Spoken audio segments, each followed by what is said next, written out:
నమస్తే, welcome to our channel.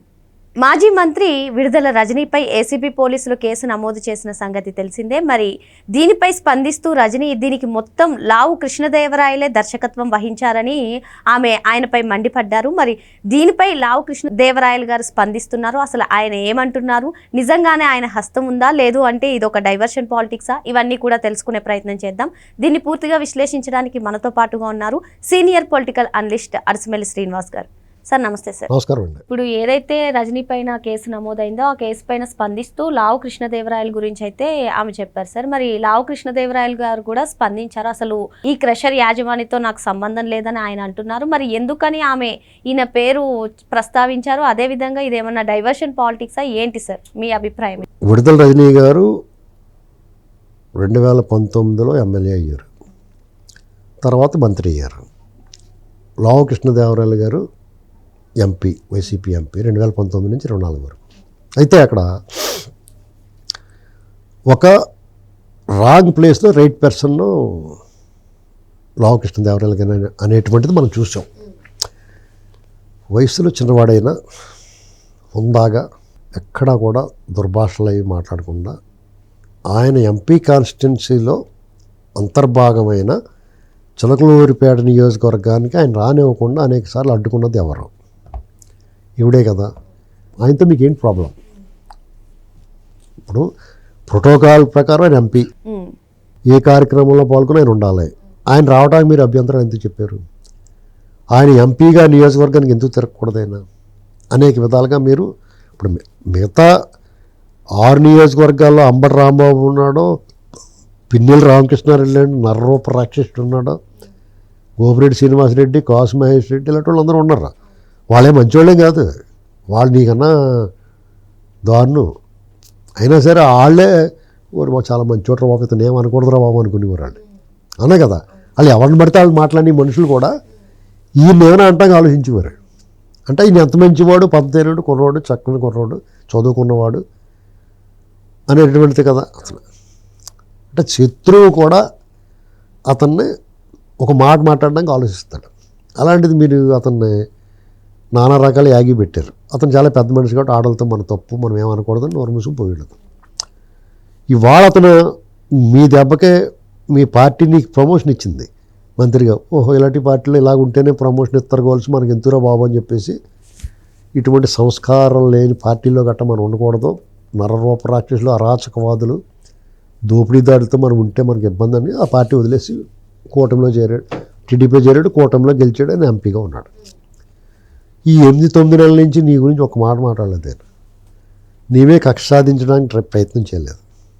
అది మన కళ్ళారా చూస్తున్నాం. ఆయన పని ఏదని చేసుకుంటున్నాడు. ఇవాళ నీ మీద కేసు నమోదైంది. అదో 2 కోట్లు 3 కోట్లు చిన్న ఇష్యూ లంచం తీసుకుందామని బెదిరించి ఆ జాషువా అన్న ఆయన కూడా వదలడు. గుర్రం జాషువా గారు పేరెట్టుకున్నాడు. అతను ఎంత మా కవి కోకిల. ఆయన మీ దెబ్బకే ఇప్పుడు ఆయన కెరీర్ పోతుంది. ఆయన కూడా మంచోడేం కాదులే, పట్టాభి గారి విషయంలో గట్రా బోళం చేశాడు. ఈ చిన్న కేసు అనుకుంటున్నారు అందరూ ఉన్నాయి. ఇది డొంక తీగలాగుతున్నారు అంతే, డొంక కదులుతుంది. ఇది ఆవిడ భయం. వీడి పైగా ఇదే వారల్గా కంప్లైంటే కానీ ఇది సాక్ష్యాలు ఏం లేవంటుంది. అంటే మీరు సాక్ష్యాలు లేకుండా చేసేమనుకుంటున్నారు. మీరు సాక్ష్యాలు వాటిని పుట్టిస్తారు, ఏముందో పెద్ద కష్టం ఏముందో, మీరు చేయలేదా ఏంటండి? ఆ భయం ఉంది ఆవిడకి. ఇప్పుడు అనవసరంగా నేను మీద ల్యాండ్ డెలిగేషన్ వేసింది, వైజాగ్లో భూములు ఉన్నాయని. ఇంకెక్కడ భూములు ఉండకూడదా? చెప్పు తీసుకొట్టినట్టు చెప్పాడు నేను. ఆ ల్యాండ్ ఎలా కట్ చేయలేదు, దాన్ని ఆక్షన్లో పాడుకున్నారు వాళ్ళు.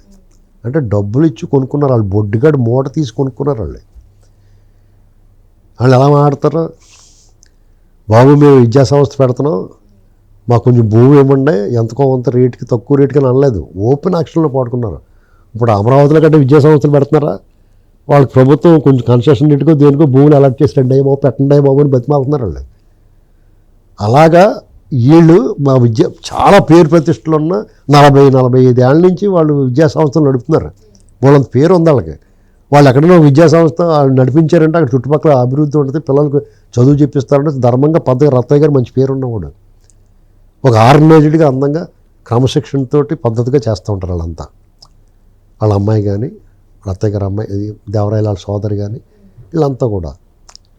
అటువంటి వాళ్ళు పట్టుకుని నువ్వు మీరు భూములు తీసుకున్నారో ఈ స్కాములు అంటే వాళ్ళకి కొంచెం బాధ వచ్చింది. బాధ వచ్చినా సరే ప్రెస్ మీట్ పెట్టాడు. ఎంత హుందాగా మాట్లాడైనా మీ బతుక్కి వైసీపీ వాళ్ళు ఎవరైనా అంత హుందాగా ఎప్పుడన్నా మాట్లాడారా? ఈవిడ ఎంత గౌరవంగా మాట్లాడారు. నేను కూడా, నాకు కూడా గౌరవం ఆవిడంటే. ఆవిడ చూడటానికి పద్ధతిగా కట్టు బొట్టు తీరు నడత అంతా కూడా పద్ధతిగా ఉంటుంది, డీసెంట్గా డిగ్నిఫైడ్గా ఉంటుంది. మరి ఇలాంటి పనులు ఏంటండి? లేఅవుట్ల దగ్గర డబ్బులు లాగేయటం, క్వారీల దగ్గర డబ్బులు తీసుకోవడం, అందులో జాషువాని వాళ్ళని కూడా ఇరికిచ్చింది. వాళ్ళ దోల తీరిపోద్ది. ఇప్పుడు కెరీర్ మీద మచ్చడిపోద్ది. ఇప్పుడు రేపు ప్రమోషన్లో లేకపోతే పెన్షన్లో రకరకాల విషయాల్లో ఇది ఒక మచ్చ. అధికారులు కూడా ఐఏఎస్ ఐపీఎస్ మా మీసాలు ఉన్నాయి గట్ట అనుకుంటే దోలు తీరిపోద్ది ఇలాంటి వ్యవహారాలు ఉన్నాయి. నువ్వు చట్టం ప్రకారం నడుచుకో, అడ్డగోలుగా వెళ్ళకో. రోడ్డు మీద యాక్సిడెంట్ అయ్యి గిలగల కొట్టేసుకుని వాడి దగ్గర డబ్బులు తీసుకుంటే మహా పాపం కదా మీకు. ఇది అలాంటి పనే. అది ఏదో వ్యాపారం చేసుకుంటున్నారు అందుకనే మటాష్ అయిపోయి జగన్. వీళ్ళకి మామూలుగా ఉండదు. ప్రజా కోర్టులో శిక్ష పడింది, ఈ న్యాయస్థానంలో శిక్ష పడుద్ది. ఇవన్నీ అయిపోయిన తర్వాత కూడా ప్రకృతి కూడా వదలదాలని. ఇప్పుడు ఆ అక్కడ ఒక జడ్జి గారి ఇంట్లో అగ్ని ప్రమాదం జరిగింది చూసావా? ప్రకృతే పంచిపోతాల్లో ఒకటి అగ్ని. వీళ్ళు ఎవరు పట్టుకోలేకపోతున్నారండి. అగ్నిదేవుడు అన్నీ బయటకు పట్టుకునే చేసాడు. ఇప్పుడు కథలికి వచ్చిందా? దేశం అంతా చర్చ జరుగుతుందా? ఈ జగన్మోహన్ రెడ్డి కూడా ఇలాగే తప్పించుకుంటున్నాడేమో అనుకుంటున్నారు కదా అందరూ. అంతే అయిపోయింది. ఎవడ తప్పించుకోలేడు. ప్రజల నుంచి తప్పించుకోవచ్చు, నిఘా నేత్రాల నుంచి తప్పించుకోవచ్చు. ప్రకృతి ఒకటి ఉంటుంది, పంచిపోతాలు ఉంటాయి, వాటి నుంచి తప్పించుకోలేరు. విడుదల రజనీ గారు కూడా ఈయన అనవసరంగా కెలికి ఆయన మీద ఆరోపణలు చేస్తా చాలా హుందాగా పద్ధతిగా డిగ్నిఫైడ్గా ప్రెస్ మీట్ పెట్టి నువ్వు మొదలెట్టో నేను ముగిస్తాను సింపుల్గా. అది ఎంత వార్నింగ్ తెలుసు? అది నీకు తెలియట్లేదు. ఒళ్ళు కొవ్వెక్కిపోయి ఉన్నది అందరికీ. వైసీపీ వాళ్ళు తెలియట్లేదు, వాళ్ళకి ఒళ్ళు కొవ్వెక్కి. మీరు మొదలెట్టారు కదా నేను ముగిస్తానంటే సెంటెన్స్ రాసినట్టే. అది గుర్తుపెట్టుకోవాలి సార్. అసలు ఈ కేసు గురించి చాలా రోజులుగా నడుస్తుంది సార్, కానీ ఇప్పటికిప్పుడే విడుదల రజనీ గారు లావు కృష్ణదేవరాయల పేరు చెప్పడం ఏంటి? అసలు ఇది డైవర్షన్ పాలిటిక్స్ అనుకోవచ్చా, లేదు అంటే ఎవరిదైనా స్క్రిప్ట్ అనుకోవచ్చా? ఎవరో ఒక స్క్రిప్ట్ సజ్జల రామకృష్ణ అంటుంటే ఎవడు ఉంటాడు అక్కడ, లేకపోతే కృష్ణమోహన్ ఎవడో ఉన్నాడు అక్కడ. వీళ్ళు ఏం చేస్తారు? వేరే దారి లేదండి. ఎవరి పేరు చెప్తారు? ఇంకా ఆయన మీద వాడేయండి, ఆయన మీద వాళ్ళు కడుక్కుంటారేమో అనుకున్నారా? వీళ్ళ బురదలు కడుక్కుని వీళ్ళు కూడా ఆత్మ వచ్చింది వీళ్ళకన్నా. ఇప్పుడు ఇన్నాళ్ళు వీళ్ళ మీద ఇప్పుడు అమరావతి ఉంది, కమరావతి కమ్మలకి ఇచ్చారు, అది ఇచ్చారంటే బాబోయ్ మంది లేరండి బాబు, కాపులు ఎంతమంది ఉన్నారు, రెడ్లు ఎంతమంది ఉన్నారు లెక్కలు చెప్పేవారు వీళ్ళు. ఇప్పుడు అయితే ఏంటి? అవును కమరావతి, ఇప్పుడు చెప్పు అంటున్నారు. నువ్వు ఎన్నాళ్ళు చెప్తావు? ఎన్నాళ్ళు బురద వేస్తావు? అన్నీ చేసి నువ్వు చేసి వాళ్ళ మీద బురద చల్లుతుంటే వాళ్ళు ఆ బురద తీసుకొచ్చి నేను కౌలించేసుకుంటారు, అంటిచ్చేస్తారు నీకు శుభ్రంగానే. నీకు కూడా అంటుకుపోద్ది, వాళ్ళు కడిగేసుకుంటారు. పోయి నువ్వు కడుక్కోలేవు, నేను కడుక్కోలేవరా లోపల పెట్టేస్తారు. అది ఎవడైనా సరే వైసీపీ వాడిని. ఇది తెలుసుకుని మాట్లాడాలి వాళ్ళు. ఎందుకంటే మీరు బుర్ర బుద్ధి వివేకం విజ్ఞానం లేని మందమతులు. వీళ్ళు కొంచెం చదువుకున్న వాళ్ళు, బాగా తెలివైన వాళ్ళు. ఎవరిని ఎక్కడ మేకు దగ్గొట్టినట్టు దగ్గొట్టాలి అక్కడ దగ్గొట్టేస్తున్నారు. మీరు పీక్కుందామని ఇప్పుడు కోతి తోక, ఇప్పుడు ఒక కోతి ఏం చేద్దంటే ఒక దొంగనే చీల్చడం కోసం మేకు దగ్గొట్టు ఉండిస్తారు. అది కోతి ఏం చేద్దాం? కోతి అంటే మరి కుదురుగా లేకుండా దాన్ని లాగుతుంది, ఆ తోక అందులో ఉండిపోతాయి. అలాగా వీళ్ళు వైసీపీ వాళ్ళందరూ అలాగే ఇరుక్కుపోతున్నారు.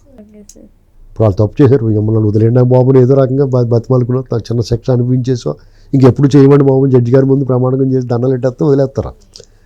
ఇంకా తప్పించుకోలేని నేరాలు చేస్తే జైలు అనిపించేయటమే. పశ్చాత్తాపము, పరివర్తన, మార్పు ఇవన్నీ అనివార్యం. జగన్మోహన్ రెడ్డి నాకు తప్పు అయిపోయింది అన్నా కూడా వదలరు. నువ్వు తప్పు అయిపోయిందా సరే అయితే మళ్ళీ లోపలికి అంటారు. మరో అంశంతో మళ్ళీ కలుద్దాం. Thank you sir. రైట్.